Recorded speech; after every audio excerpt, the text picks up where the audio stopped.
So there are three metrics, and only three, that can literally 10x your supplement business. And not a single one of those metrics is conversion rate. What are those? The three metrics are LTV, lifetime value, AOV, average order value, and CAC, the cost to acquire a customer. This episode is going to be a masterclass in scaling your supplement business. And I may need to break this up into 2 episodes because it might just get too long. But let's get into it. Welcome to Health Business Mastery, the Creative Thirst podcast. I'm your host, Bobby Hewitt.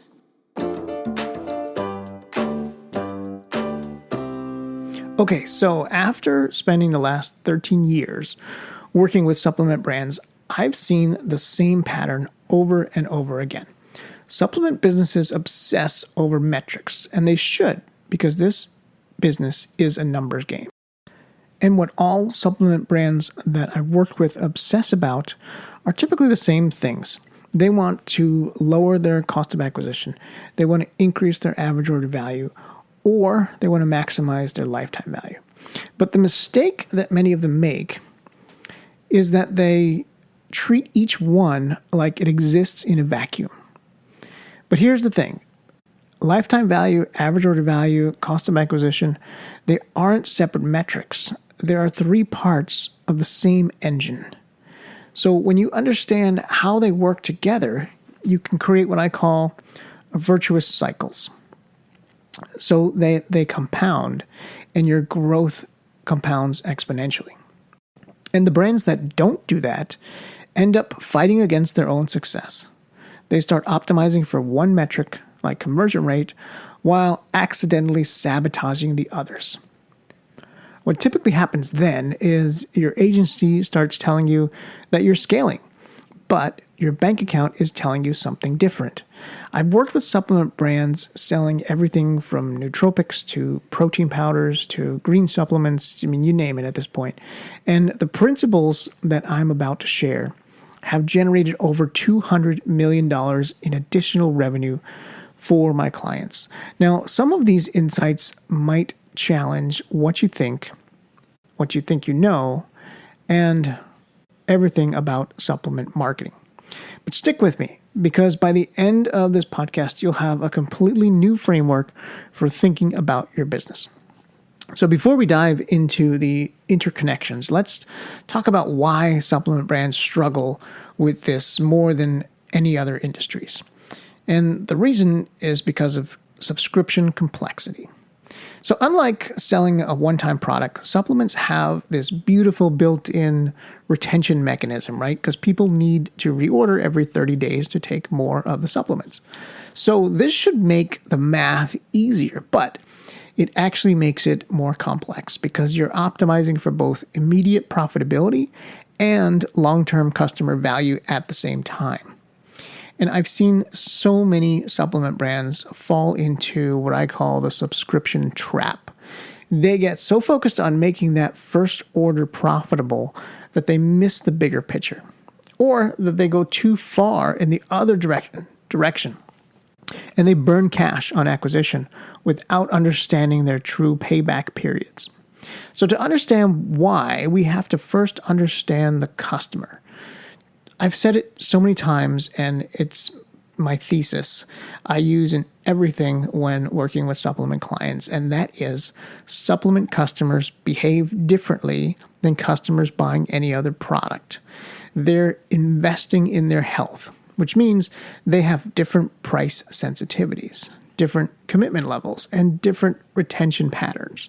A customer buying a $150 nootropic stack isn't making the same purchase decisions as someone paying $150 for a pair of shoes. The psychological difference affects how all 3 metrics interact, and most brands don't account for it in their modeling. Now, let's be honest. Supplement marketing operates in a more constrained environment than other industries. You can't make the same bold claims that others can. You have to be more careful. And this affects your conversion rates, which directly impacts your CAC and your AOV and the relationship between the two. But enough about the psychology. Let's get into the direct relationship between LTV, AOV, and CAC, and how each metric influences the others.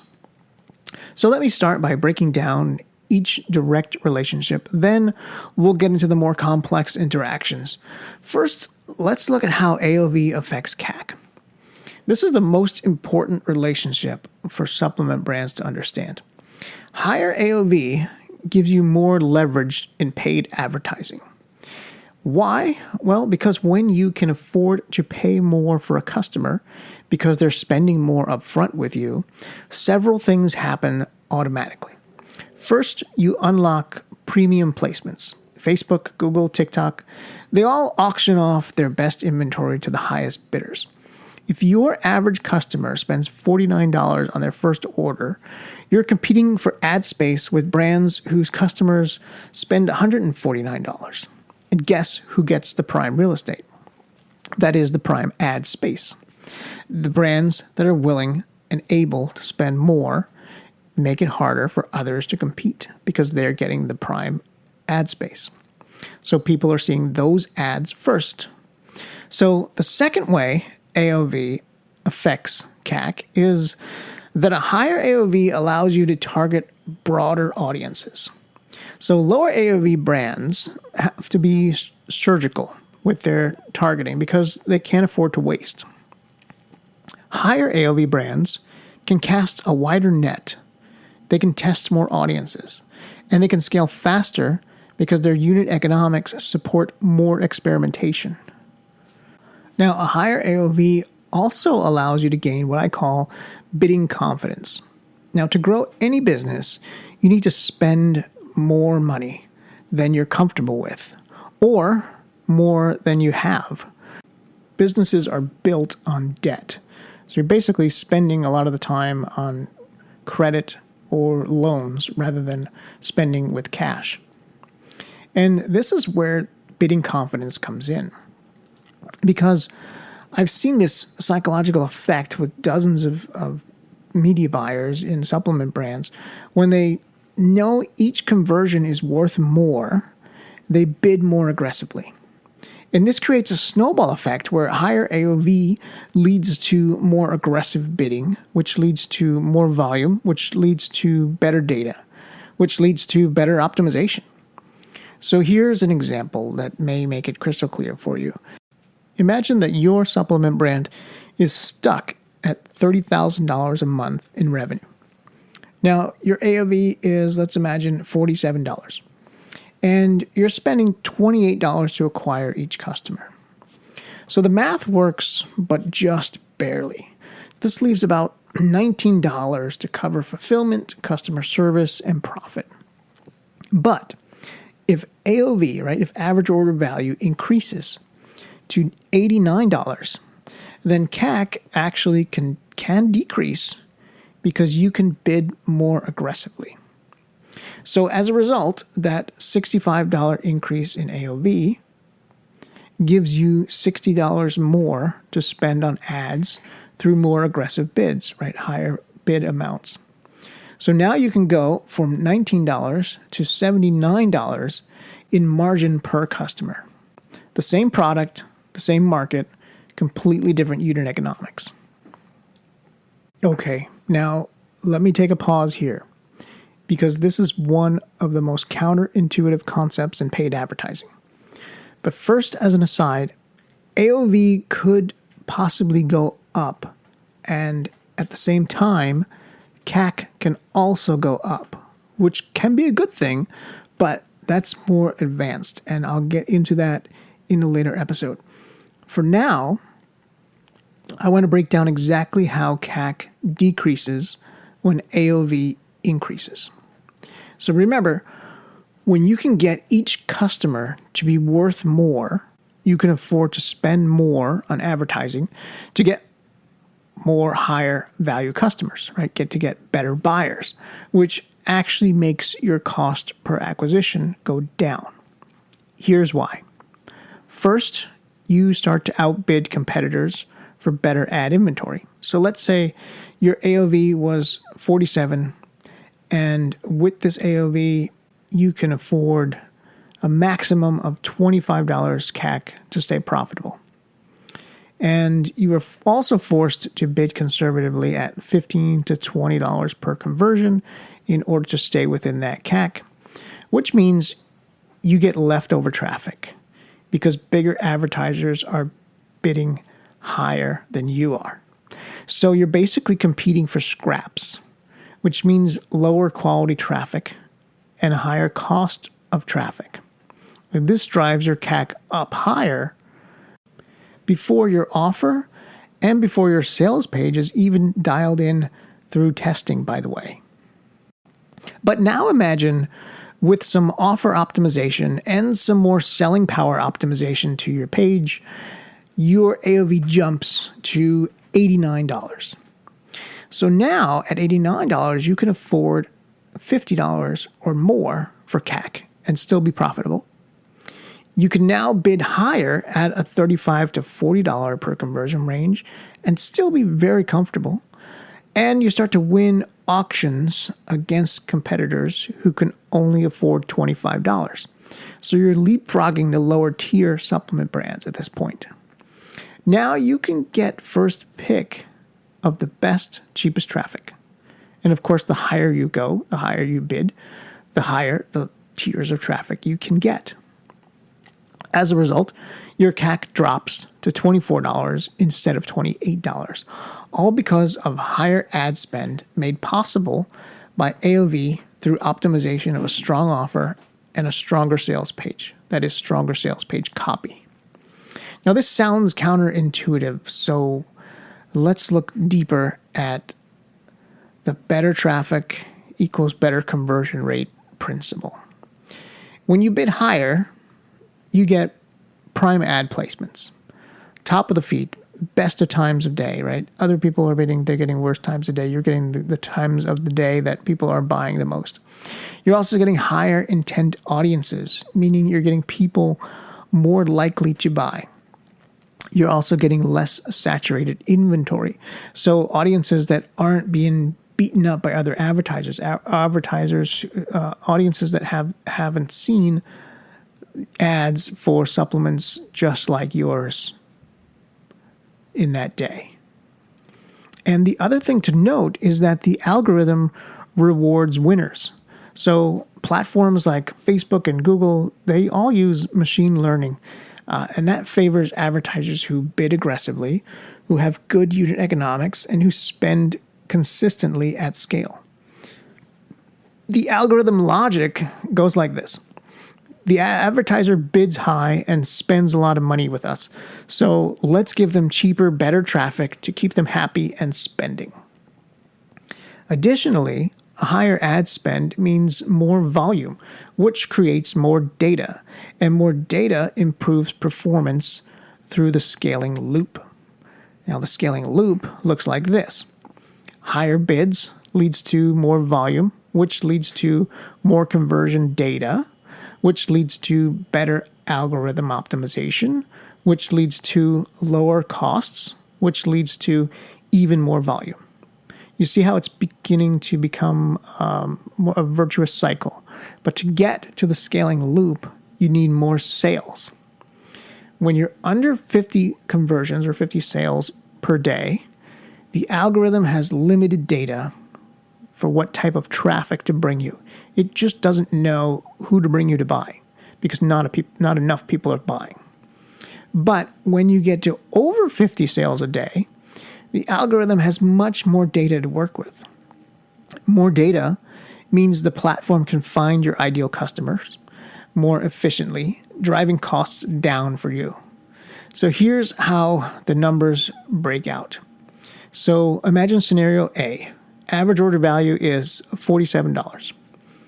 You can afford about $25 CAC because you're afraid of spending and you really want to be profitable first order. Now, you should spend more, but that's all you can afford, $25 CAC. So because of that, and because your average order value is $47, you're bidding about $20 per conversion just to stay safe because you feel uncomfortable. You don't have that bidding confidence. Then, as a result, you get lower quality traffic. Your conversion rate is about 1.8 25% if you're lucky.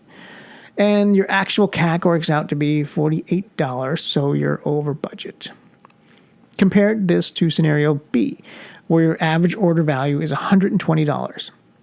At $120, you can afford $50 or more on cost of acquisition. So you start bidding $40 per conversion, and you're bidding that pretty confidently because your average order value is $120. Hell, you could even afford more. You can afford $80, $90.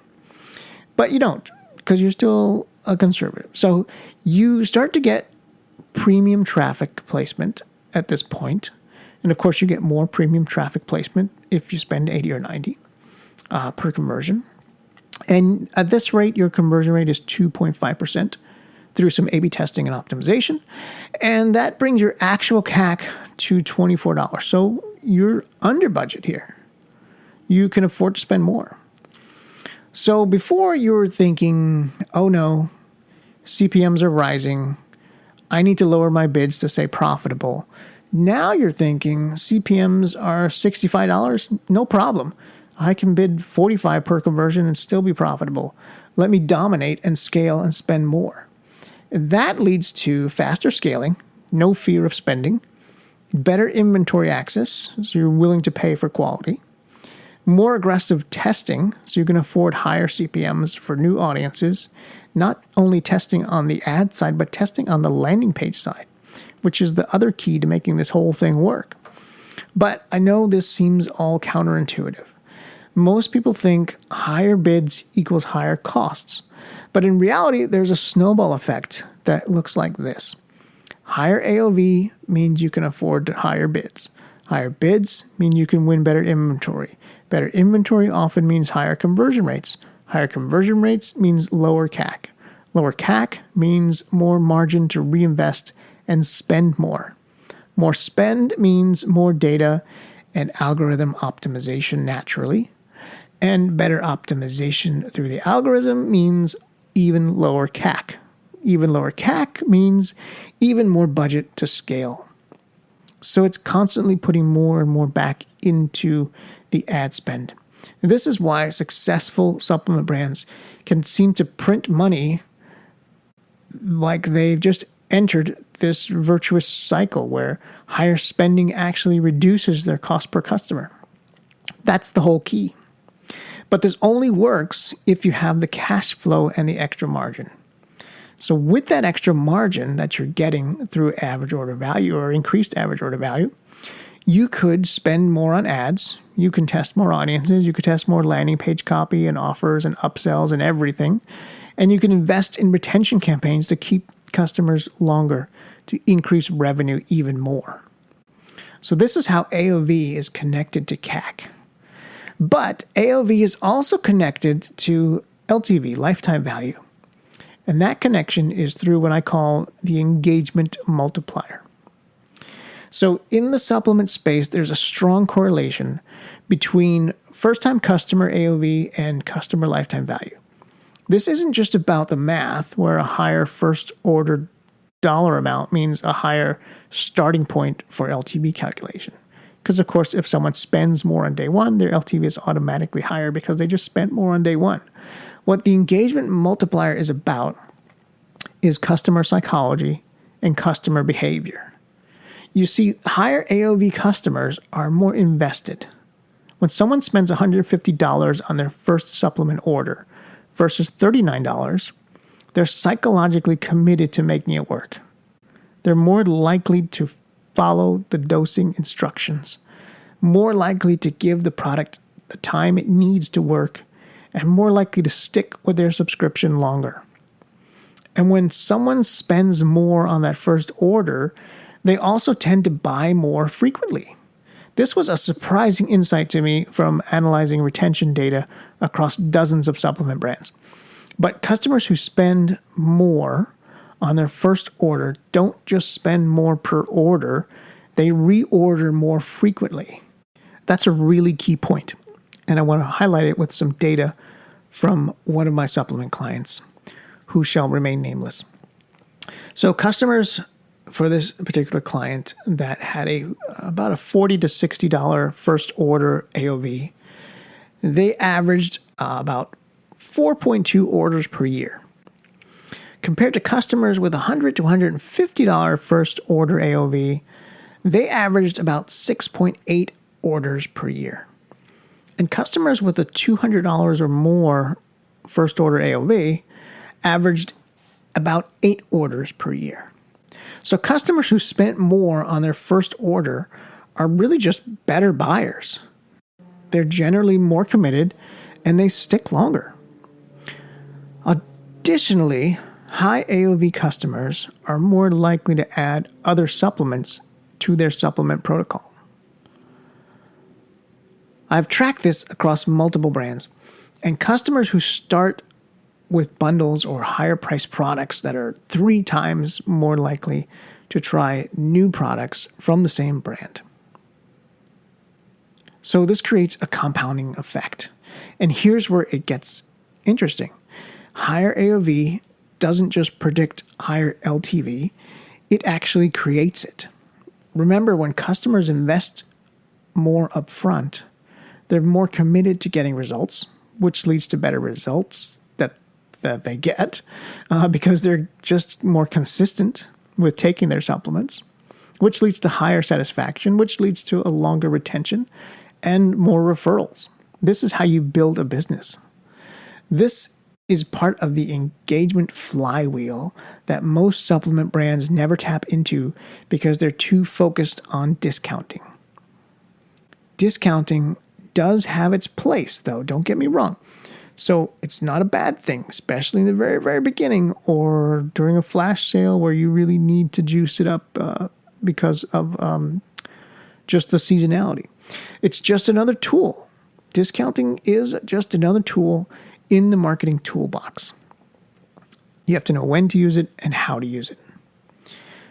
Okay, so that's how AOV is connected to CAC and LTV. Now let's look at how LTV is connected to CAC. So I've found that most supplement brands understand the relationship between LTV and CAC conceptually, but they struggle to capitalize on the investment, the actual threshold that it creates, or the opportunity. So let's look at an example. If you know a customer will be worth $400 over their lifetime, you can then afford to spend $100 or $150 or more to acquire them because they're worth $400 after all. But here's where most brands go wrong. They don't actually know their true LTV. Sure, you can get your LTV by dividing your total revenue by the total number of customers, but you're not accounting for the cohort problem. Most supplement brands look at their overall customer data and they calculate an average LTV. It's a great starting point. But different acquisition channels, different products, and different customer segments or cohorts have vastly different LTV profiles. I've worked with one supplement brand that thought their LTV was $180.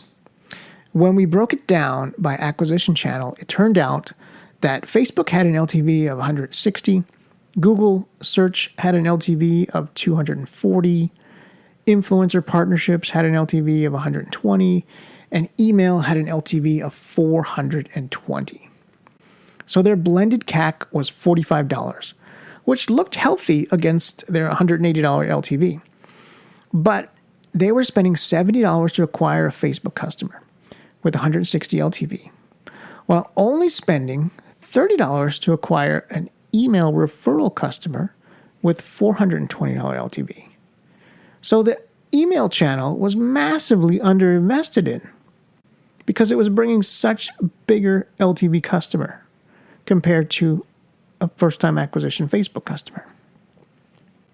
Now, a $70 CAC with a $160 LTV for Meta sounds very profitable, right? Well, maybe, but first you have to account for the time value problem. So what is the time value problem? Well, LTV calculations often ignore cash flow timing.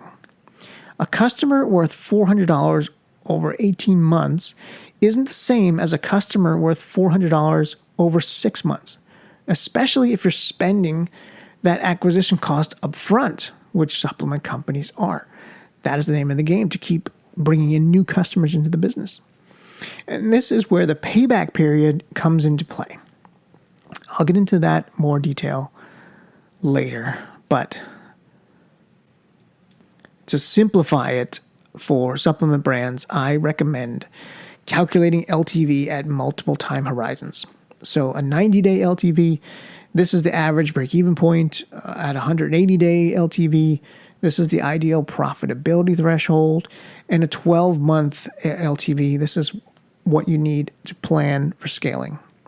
So calculating LTV at multiple time horizons, this gives you a more nuanced understanding of how much you can afford to spend on acquisition at different time periods in your supplement business.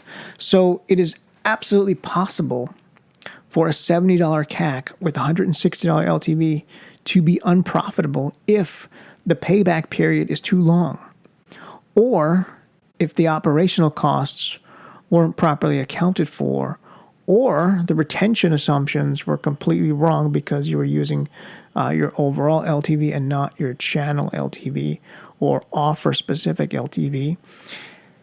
Look, it's kind of complicated. And here's the hard truth. More supplement brands overestimate their retention rates than anybody else. They look at their overall retention and they assume that it applies to all customers. But new customers acquired through paid ads often have very different retention or stick rates than organic customers. I've seen brands assume a 65% month retention at month 2 based on their overall customer base, only to discover that they paid acquisition customers actually have more of like a 30% retention at month 2. That's a massive difference. That completely changes the LTV calculation and the sustainable CAC that they can afford to pay. Now, I hope you're still with me because this is getting pretty deep. But once you understand the direct relationships between average order value, lifetime value, and CAC, you can start engineering what I call virtuous cycles. We talked about this a little bit earlier in the episode, and this is where the magic really happens. You can create systems where improvements in one metric actually drive improvements in others. So because AOV, CAC, and LTV are all connected, that's why you can do this. That's the only reason that this is able to do this, because when you drive improvements in one of those areas, the other two are affected. So let's look deeper at this virtuous cycle, and to give you a better idea of how, let's start with cycle number 1. So this is what I call the growth amplifier cycle. It's the most powerful cycle for scaling supplement brands, and here's how it works. Higher AOV leads to lower effective CAC, which leads to more ad spend capacity, which leads to more volume of sales, which leads to better data, which leads to opportunity to A/B test your funnel, which leads to even better CAC, which leads to more AOV, right? We talked about this earlier on in this episode. Now, let me walk you through how this played out with a supplement brand that I worked with, just to give you a better idea. The starting point was $52 average order value, a $48 CAC, and a monthly ad spend of $25,000 a month. Revenue was $65,000 a month. And here's what we did for this supplement company over the course of a year. Phase 1, we worked on average order value optimization. We tested bundle offers and increased AOV to $78. This in turn made their CAC drop to $40 because they could bid more aggressively. And in phase 2, we scaled the ad spend and started testing landing pages. So with better unit economics from phase 1, they were able to increase ad spend to $45,000 a month, and they got more volume, which meant more data, which led to better audience insights and conversion optimization with landing page testing, which means higher conversion rate. And in phase 3 was the acceleration phase. So better optimization through the algorithms and through the average order value and through the A/B testing drove CAC down to $38, with even better unit economics from when they started. So they could test higher average order value offers. They could test stacks. Now we could start testing subscriptions. Now we could start testing larger discounts and a whole bunch more. It's just opened up the playing field. After that, we moved into phase 4, and this is where the compounding came in. AOV was up to $94 at this point, with a CAC of $33, believe it or not. Ad spend was $120,000 a month. Revenue at this point was up to $480,000 a month. And the key insight is that each improvement compounded the others. Of course, this was over a 12-month span of time. They didn't just get better at one metric. They built a system where success bred more success. But that's only cycle 1 of this virtuous cycle. 4 phases, 1 cycle. Cycle 2 is the retention multiplier. This cycle is especially powerful for subscription supplement brands because retention is built into the product. So here's how the retention multiplier works. Higher average order value gets more committed customers, which means they have better retention, which means they also have higher LTV, which means they have a higher acceptable CAC threshold, which leads to more aggressive acquisition, which feeds the algorithm to get better buyers, which leads to even higher AOV, right? We're saying the same thing over and over. That's the theme of this episode. When customers spend more upfront, they're psychologically committed to making it work. And so that is true, particularly for supplements, because the benefits aren't immediate, right? Customers need to trust the process and keep taking it over 30, 60, 90 days to really see the benefits. And so I tested this idea with a supplement brand by creating 2 acquisition funnels. Funnel A was for a $49 single bottle offer. That was their standard offer when they came to me. So I created funnel B, which was for a $129 3-month supply offer. Funnel A had customers at a 52% retention rate at 90 days, 3 months. And funnel B customers had a 73% retention rate at 3 months. The higher AOV customers weren't just worth more per order, but they stayed longer, which dramatically increased their LTV. Better retention meant better LTV, which meant we could spend more on acquisition. And with more budget, we could target higher quality audiences of people more likely to buy premium pricing supplements, which led to even better conversion rates. So how did it look at the end of the year, right? So funnel A customers at 12-month retention had $180 LTV compared to funnel B customers at 12-month mark had $420 LTV. The higher AOV funnel generated customers worth 2.3 times more, even though the initial AOV was only 2.6 times higher. This brings me to cycle 3, the final cycle of the virtuous cycle. This is where you optimize the operations side of the business. So this cycle is often overlooked, but it can be incredibly powerful. Here's how the operations optimization looks. Higher AOV gets you better shipping economics, which lowers fulfillment costs, resulting in higher margins, giving you more budget for customer acquisition, CAC, so that you can get higher volume and get even better operational efficiency. Does that make sense? So most supplement brands don't fully account for the operational burden of low AOV customers. When someone orders a single $29 bottle, your costs include the payment processing, right? Maybe that's 2.9% plus 30 cents. And it also includes the packaging materials, right? The bottle, the label. It includes the pick, pack, and ship labor from your 3LP, right? Your third-party logistics. It includes actual shipping costs. It includes customer service overhead. It also includes returns and refund processing that are going to come down the line. So on a $29 order, these costs can easily eat up $8 to $12 of your margin. But on an $89 order, many of these costs are the same. So your operational efficiency per dollar of revenue is much higher, right? Let me say that again. Your operational efficiency per dollar of revenue is much higher. So higher AOV customers also tend to order in patterns that optimize your operations. That results in fewer larger orders, right? Fewer orders, but larger orders. So you get better fulfillment efficiency there. You also get more predictable ordering because they order in bulk at pretty much the same time period because they're re-upping or replenishing their stock.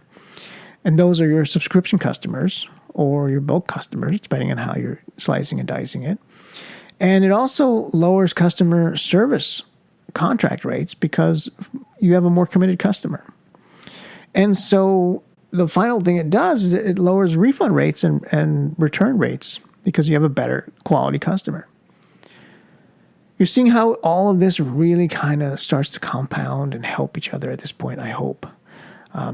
It reminds me of one time where I worked with a supplement brand that was struggling with fulfillment costs, and their blended AOV was $47, and they were spending $6.50 per order on fulfillment, which was 14% of revenue.